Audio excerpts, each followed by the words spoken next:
আসসালামু আলাইকুম সুপ্রিয় শিক্ষার্থীরা, সলিউশন বাই টুকন স্যারের পক্ষ থেকে ডিফারেন্ট টাইপের একটি প্রশ্ন নিয়ে আজকে তোমাদের সামনে আমি হাজির হয়েছি। ডিফারেন্ট কেন বললাম? কারণ আমি নরমালি অনুশীলনী প্রশ্নগুলো সমাধান করি, কিন্তু আমাদের অনুশীলনীর পূর্বে যে অতিরিক্ত প্রশ্নগুলো দেওয়া থাকে সেই প্রশ্নগুলোতে বা উদাহরণের যে এক্সাম্পল হিসেবে যে প্রশ্নগুলো দেওয়া থাকে সেই প্রশ্নগুলোর মধ্যে কিছু গুরুত্বপূর্ণ প্রশ্ন আছে যেগুলো বোর্ড কোয়েকশনে অনেকবার আসে। ঠিক তেমনি একটি প্রশ্ন হচ্ছে তোমাদের 9.1-এর 11 নং উদাহরণের একটি সমাধান, যে সমাধানটা ডিফারেন্ট ভাবে প্রশ্ন তৈরি করে একই প্রশ্নটাকে ডিফারেন্ট ভাবে ঘুরিয়ে অনেকবার বলেছে। কমপক্ষে 4 থেকে 5 বার তোমাদের পরীক্ষায় এই প্রশ্নটাই আসছে।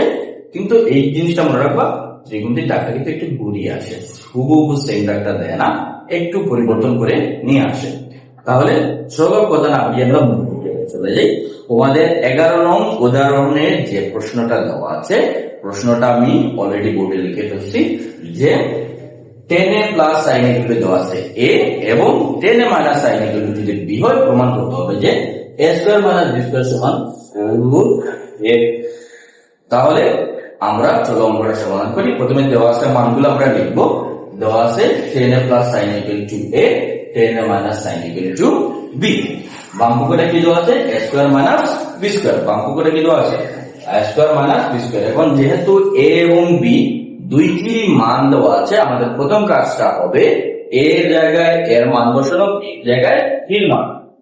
তাহলে এর জায়গায় যদি আমরা মান বসাই 10a প্লাস sin a, যেহেতু এর উপরে স্কয়ার আছে তার মানটা যে মানের উপরেও কি থাকবে? স্কয়ারটা থাকবে।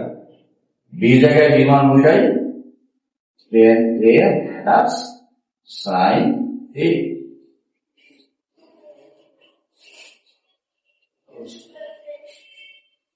এখন আমরা এর জায়গায় এর মান বসালাম, বি জায়গায় বি মান বসালাম। এখন আমরা কি করব? বলে স্যার স্কয়ার মানে বি স্কয়ার তো ছিল, ওইটা থেকে তো আমরা মান বসাইছি, আবার স্কয়ার মানে বি স্কয়ার থেকে কোনো লাভ নেই। এখন আমরা কি করবো? দেখো, আমরা বলেছিলাম যে আমরা সূত্রগুলো মনে রাখি, আমরা অঙ্কে খুব ভালো হয়ে যাব।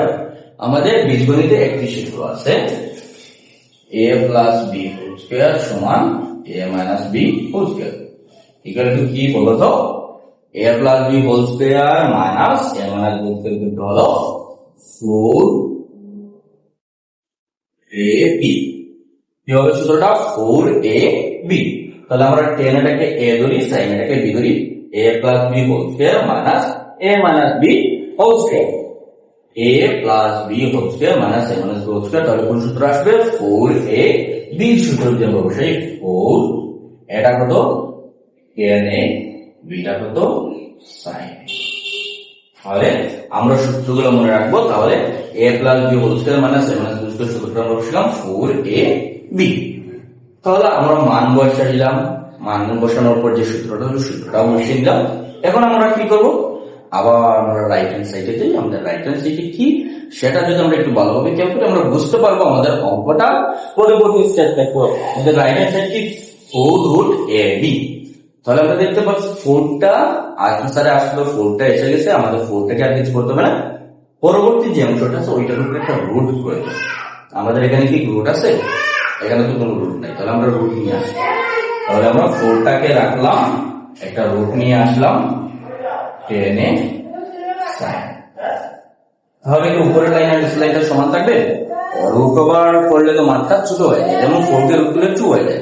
রুট ওভার করার সাথে সাথে মানটা চেঞ্জ হয়, কিন্তু আমরা তো উপরের লাইন আর নিচের লাইনটা ইকুয়াল রাখছি। তাহলে এইটাকে ইকুয়াল রাখতে কি করতে হবে?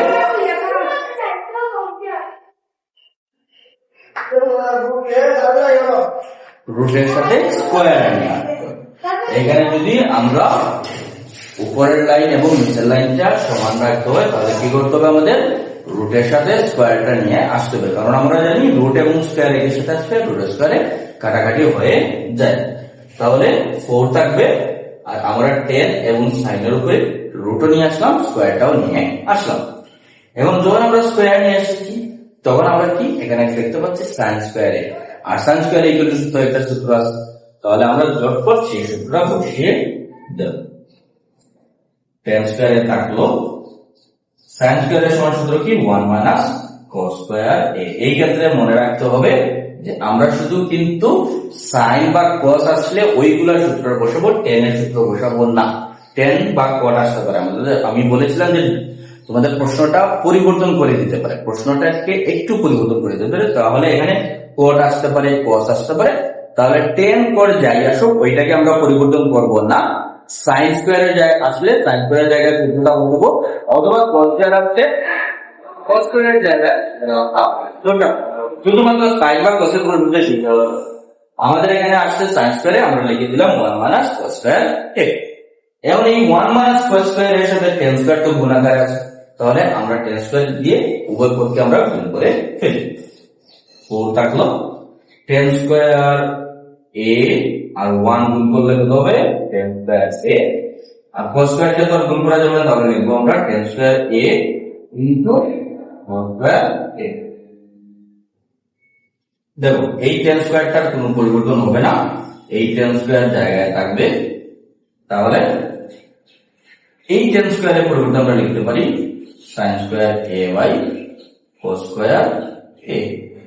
উপরে আগে থেকে একটা কস স্কোয়ার এ আছে, এই যে টেন স্কোয়ারটা লিখলাম ওইটার পরিবর্তে আমরা কি লিখবো sine square A by cos square A. উপরে আগে থেকে একটা কস স্কোয়ার আছে, এইটা লেখার সাথে সাথে আমাদের উপরে নিচে কস স্কোয়ার চলে আসে, এইদিকে আমরা কি করবো কেটে দেব। তাহলে 4 থাকবে টেন স্কোয়ার এ, কাটাকুটির পর কি থাকবে মাইনাস সাইন স্কোয়ার এ, কাটাকুটির পর কি থাকবে টেন স্কোয়ার এ মাইনাস সাইন স্কোয়ার এ।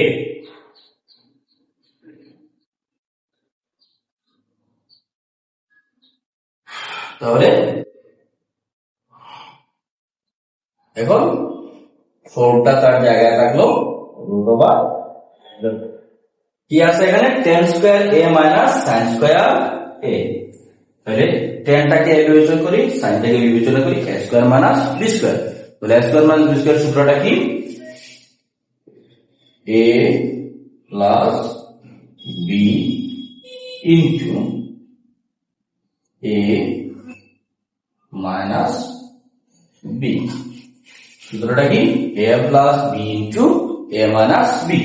তাহলে ten A plus sign A, ten A minus sine A, ten A plus sign equal to কত আছে এ, ten A minus sine equal to কত আছে বি।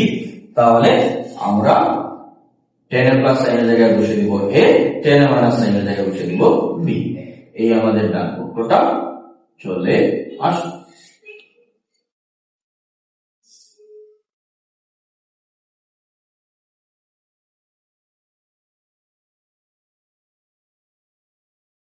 তাহলে আশা করি নিশ্চয়ই তোমরা প্রশ্নটা বুঝতে পেরেছো।